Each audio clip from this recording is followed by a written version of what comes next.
Usually when we talk about budget gaming and editing PC build, we have many options, but choosing the right component in this budget is what we are going to find out from this video. Hey, what's up guys, my name is Parvinder and you are watching the PNP Tutorials channel. So in this video I am going to show you my PC build that I have created for my own personal use. And the primary purpose of this CPU is to do the editing, and other than that also the average sort of gaming as well. Now let's get to the CPU build and start off with the motherboard. The reason I have chosen this motherboard is because of the DDR4 RAM slot, and the RAM that can be clocked into this motherboard is 4133 MHz. It also have the multi GPU support, which means you can install multiple GPUs into this motherboard. Other than that, it also have the M.2 port, so I am looking to install the operating system into the M.2 stick so that my operating system boot will be much faster and the reading and writing speed should also be faster.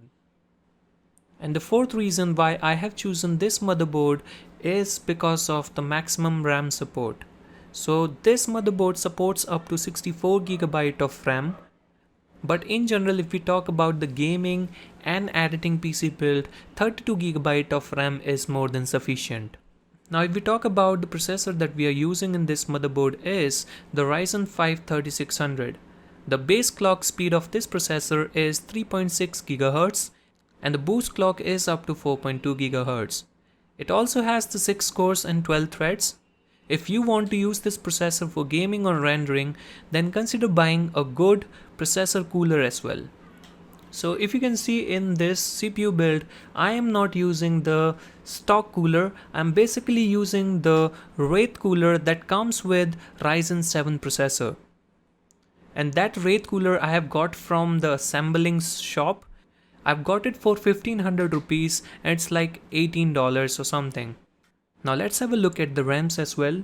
So the RAM model that I'm using in this motherboard is Corsair RAM, and these are 8 GB RAM stick. So I have used 3 of them, which means I have 24 GB of RAM installed over this motherboard, which is I think more than sufficient for gaming as well as editing as well. Now these RAMs can be clocked up to 3200 MHz.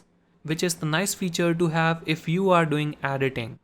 Now for installing the operating system and for little bit amount of storage, I am using Samsung Evo M.2 stick, and the model of this Samsung Evo is 970 Pro and the size of this stick is 512 GB.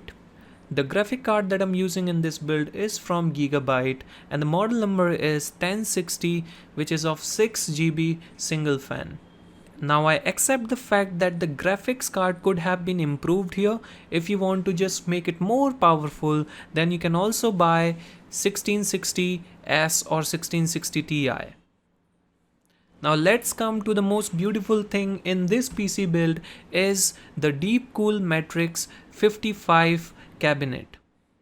There are 3 reasons why I have chosen this cabinet. First reason is of course the ARGB support. It comes with RGB lighting, and other than that it also have the left side as the complete glass panel, which gives it a premium look. Now whenever we buy the CPU cabinet, then we also have to take care of the airflow. Now in this CPU we have the 3 inbuilt fans for the air intake, but sadly we don't have any fan for the air outtake. So for balancing the air intake and the outtake, I have used 2 different fans at the back of the CPU for the air outtake. So now it is maintaining a good amount of cooling inside the CPU setup. I'm also using one ARGB strip, which is giving good amount of lighting inside the CPU. So overall this CPU build is looking quite clean, and it also have this RGB finish to it.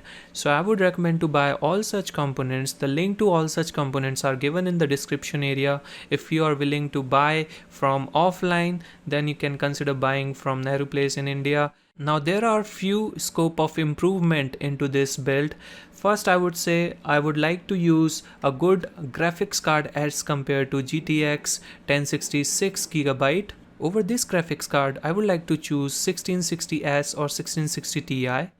Now if you are looking for Wi-Fi compatibility in your motherboard, then you can also go for MSI Carbon Max. And you guys must have noticed that I'm not using any external drive or SATA drive for the storage. So what you can do from your end is you can buy 1 terabyte or 2 terabyte of SATA drives and install it into your CPU. That would give a good amount of storage for your video files and for your games as well. So that's it from this video. I hope you guys like this video. If you guys like this video, then give it a big thumbs up. If you are new to this channel, then don't forget to subscribe for more upcoming videos. Thanks for watching, and I will see you in the next one.